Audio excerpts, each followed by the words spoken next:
Bismillahirrahmanirrahim. Assalamualaikum warahmatullahi wabarakatuh. Untuk pekan ini kita akan membahas materi berikutnya dari pelajaran pelayanan farmasi kelas 11, yaitu pemasaran dan salesmanship.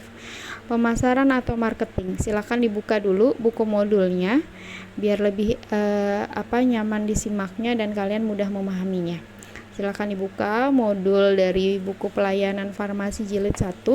Kalian buka bab pemasaran dan salesmanship. Oke, kita lanjut kepada pengertian. Pengertian di sini pemasaran atau marketing adalah aktivitas serangkaian institusi dan proses penciptaan, mengkomunikasikan, menyampaikan dan mempertukarkan tawaran yang bernilai bagi pelanggan, klien, mitra dan masyarakat umum. Di sini kita akan membahas tentang marketing. Marketing itu adalah apa? Diulangi lagi, aktivitas serangkaian institusi dan proses menciptakan atau mengkomunikasikan serta menyampaikan hal-hal yang berkaitan dengan produk itu. Nah, itu adalah marketing. Strategi dan pemasaran. Apa itu strategi? Strategi pemasaran merupakan hal yang sangat penting bagi perusahaan, di mana strategi pemasaran merupakan suatu cara mencapai tujuan dari sebuah perusahaan. Karena potensi untuk menjual proposisi terbatas pada jumlah orang yang mengetahui hal tersebut. Sementara strategi adalah serangkaian rancangan besar yang menggambarkan bagaimana sebuah perusahaan harus beroperasi untuk mencapai tujuannya. Sementara pemasaran itu adalah sesuatu yang meliputi seluruh sistem yang berhubungan dengan tujuan untuk merencanakan dan menentukan harga sampai dengan mempromosikan dan mendistribusikan barang dan jasa. Nah, pemasaran memiliki tujuan. Apa itu tujuan dari pemasaran? Yang pertama adalah konsumen potensial mengetahui secara detail produk yang kita hasilkan dan perusahaan dapat menyediakan semua permintaan barang atas produk yang dihasilkan oleh kita. Jadi, kenapa harus ada pemasaran dari produk-produk farmasi itu? Agar apa? Agar pasien bisa mengetahui secara detail dan secara rinci tentang obat itu, khasiatnya, kegunaannya, efek sampingnya, indikasinya, digunakannya berapa kali, digunakannya harus di pagi hari kah, siang hari kah, atau malam hari. Jadi secara detail ya.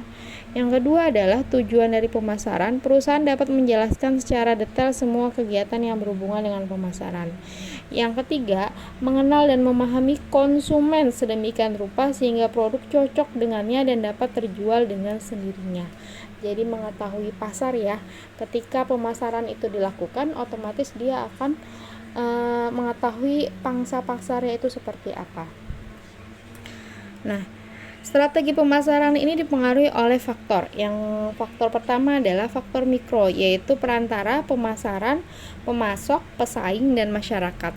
Sementara faktor makro itu demografi atau ekonomi, politik atau hukum, teknologi fisik dan sosial budaya. Fungsi-fungsi pemasaran. Fungsi pemasaran ini digolongkan menjadi 3 golongan. Yang pertama adalah bidang-bidang transaksi atau transfer yang meliputi pembelian atau penjualan, kemudian bidang kegiatan suplai fisik, pengangkutan pergudangan, bidang kegiatan penunjang untuk mempelancar arus kegiatan transaksi dan arus barang yang meliputi pajang, standarisasi, pembelanjaan, penanggung resiko, informasi pasar. Ya. Salesman dan salesmanship. Nah, sebelum ada materi salesman dan salesmanship, itu kalian bisa baca fungsi-fungsi dari fungsi pembelian, fungsi penjualan, fungsi pengangkutan, fungsi pergudangan, fungsi pajang atau show unit, fungsi standarisasi dan grading, dan pembelanjaan di buku modul kalian. Itu sudah dijelaskan secara rinci. Nah, sementara kita hanya yang secara umum aja. Salesman dan salesmanship. Salesman itu adalah profesi ya. Salesman itu adalah profesi orangnya. Ya, jadi dapat dijual adalah berarti salesman itu berasal dari dua suku kata, yaitu sales dan man. Sales itu adalah menjual, kalau man itu adalah manusia. Berarti dengan kata lain salesman itu adalah apa? Orang yang menjual atau orang yang berprofesi sebagai penjual. Sementara salesmanship itu adalah ilmu membujuk yang menampilkan seni untuk meyakinkan orang lain sehingga mau membeli. Profil layak seorang sales. Profilnya apa aja yang harus kita tahu seorang sales? Ya pastinya dia memahami psikologi manusia. Dia harus tahu tuh sasarannya seperti apa. Berhasil. Nah, profilnya itu memang harus berhasil dalam membujuk targetnya. Yang ketiga, secara naluriah melakukan hal yang tepat tapi tidak mengetahui mengapa berbuat demikian. Nah, jenis-jenis kepribadian salesmanship itu ada yang bersifat dominan, ada yang bersifat penyendiri, kemudian ada yang bersifat relasi.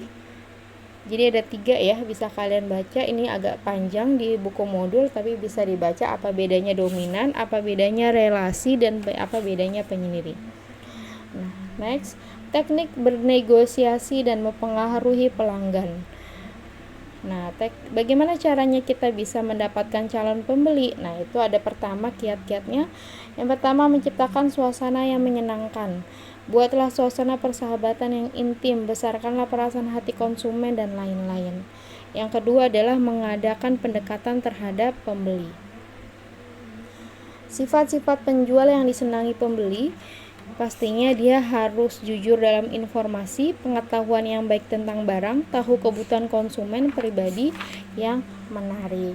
Nah, demikian dari materi bab ini, yaitu pemasaran dan salesmanship ya. Jadi pemasaran itu adalah strategi bagaimana obat itu laku. Sementara salesmanship ini adalah orang yang menjual atau orang yang menjalankan dari strategi pemasaran itu. Ya, bisa dibedakan antara pemasaran dan salesmanship. Pastinya mereka berhubungan satu sama lain. Kalau tidak ada pemasaran berarti tidak ada salesmanship. Nah, begitu juga kalau tidak ada salesmanship berarti tidak ada pemasaran. Jadi saling berkaitan antara salesmanship dan pemasaran itu. Terima kasih, mudah-mudahan bisa dipahami. Kalau ada pertanyaan silakan menghubungi Ibu langsung. Ibu akhiri, wassalamualaikum warahmatullahi wabarakatuh.